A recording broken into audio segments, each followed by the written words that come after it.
My name is Rusty Wales. Oh God, you'll kill me. Anyway, I'm just kidding, folks.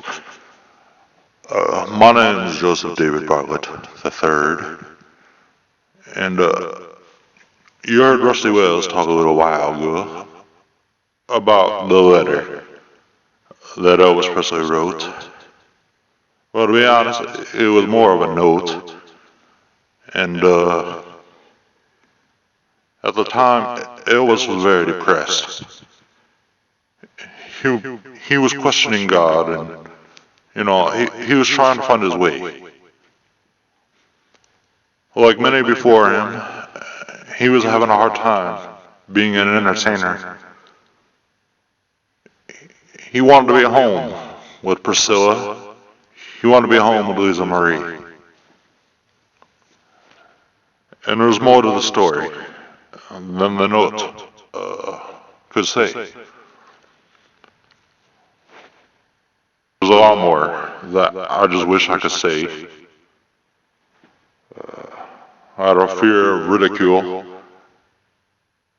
and criticism, I have respect for the Presley family, and I don't wish to say it. But what I can say is that if Elvis Presley were alive today, he probably would have done things different. He probably would have realized around 74, 75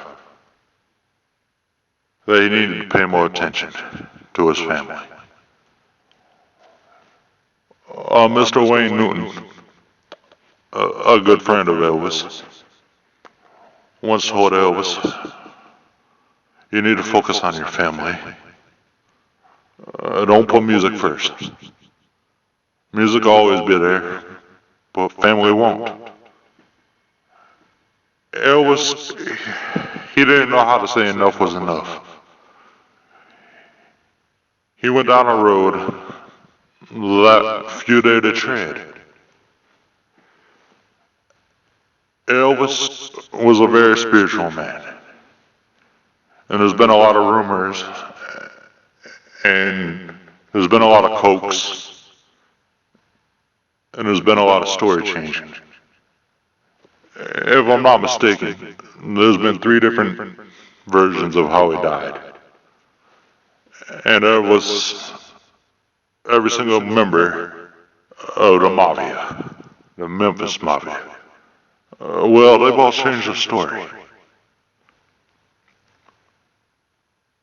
Someone once said, don't judge a book by its cover.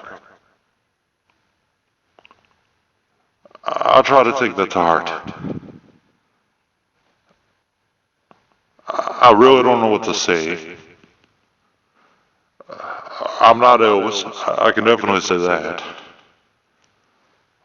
But who was Elvis? I mean, who was he really? There was the image,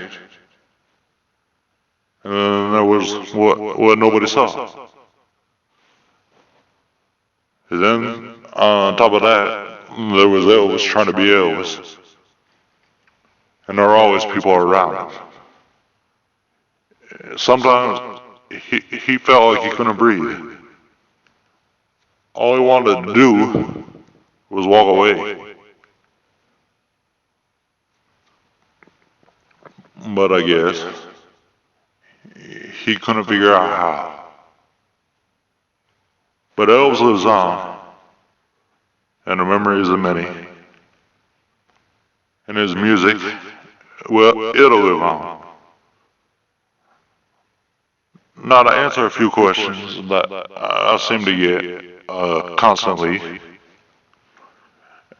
am I Jimmy Ellis? No, folks, I'm not Jimmy Ellis. Jimmy Ellis was murdered in the 90s. So next, people ask if I'm John Connor. I'm not John Connor either. I don't know John Connor. I don't know any of them. I'm not associated with him. I have respect for his music. I do respect him as a tribute artist. But when one claims to be somebody they're not, that's when I have an issue. And with that in mind, that's what John Cotner and I have a little different viewpoint of him. Like I said, I respect his music, but that's about it.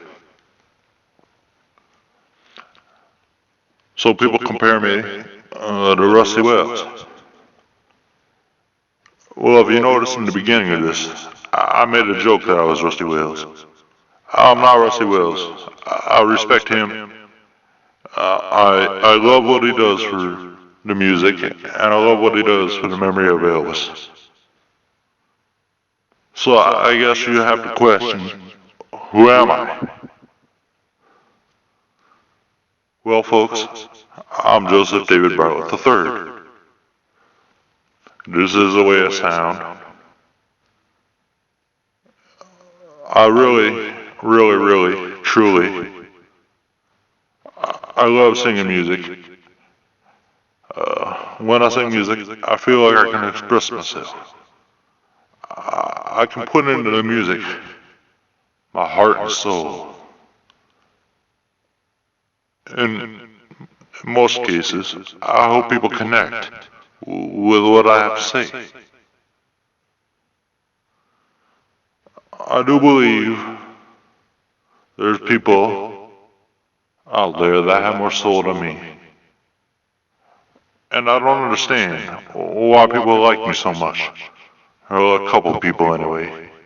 I don't want to be famous. There's more to life than fame. But what I do want is I want people to like me for who I am and not who people think I am. So who am I? I'm the image of a man. JDB3. I guess that's all I can say. Oh, Lordy. My boy. Anyway,